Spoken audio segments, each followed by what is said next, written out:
Assalamu alaikum wa rahmatullahi wa barakatuh. Was Islam spread by the sword? How can Islam be called the religion of peace when it was spread by the sword?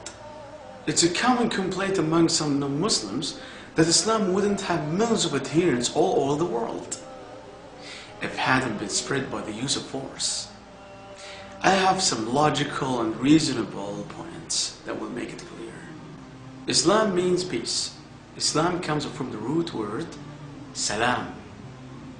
Islam also means the total submission to the will of God. Thus, Islam is a religion of peace. Sometimes force has to be used to maintain peace. It's precisely for this reason that we have the police who force against the criminals, antisocial elements to maintain peace in this country. In Islam, force can be only used to promote peace and justice. The best reply to the misconception that Islam is spread by the sword is given by the noted historian Dil Shay-Olary in the book Islam at the Crossroad.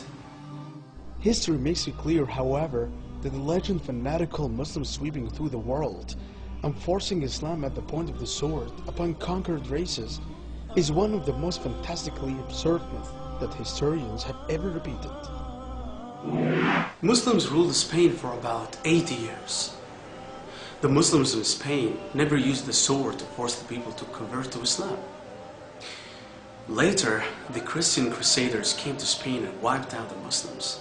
There wasn't a single Muslim in Spain who could openly give the adhan, that is the call for prayers. Muslims were the lords of Arabia for 1,400 years. For a few years the British ruled, and for a few years the French ruled. Overall, the Muslims ruled Arabia for 1,400 years. Yet today, there are 14 million Arabs who are Coptic Christian.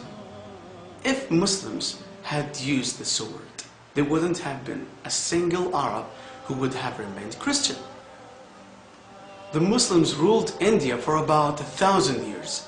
If they wanted, they had the power of converting every and each non-Muslim to Islam.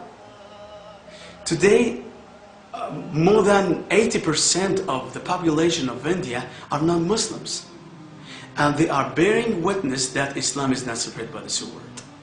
Indonesia is a country that has the maximum number of Muslims in the world. The majority of people in Indonesia, Malaysia may want to ask, which Muslim army went to Indonesia and Malaysia to force the people to convert to Islam? What did Thomas Carlyle say? The sword indeed, but where will you get your sword? Every new opinion at the starting is precisely a minority of one. In one man's head alone, there dwells as yet. One man alone of the whole world believes it. There is one man against all men.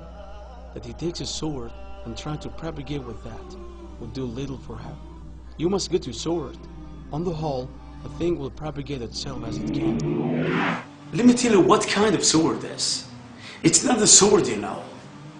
It's the sword of the intellect. It's the sword that conquers the hearts and minds of people. Allah says in Quran, ادع إلى سبيل ربك بالحكمة والموعظة الحسنة وجادلهم بالتي هي أحسن إن ربك هو أعلم بمن ضل عن سبيله وهو أعلم بالمهتدين.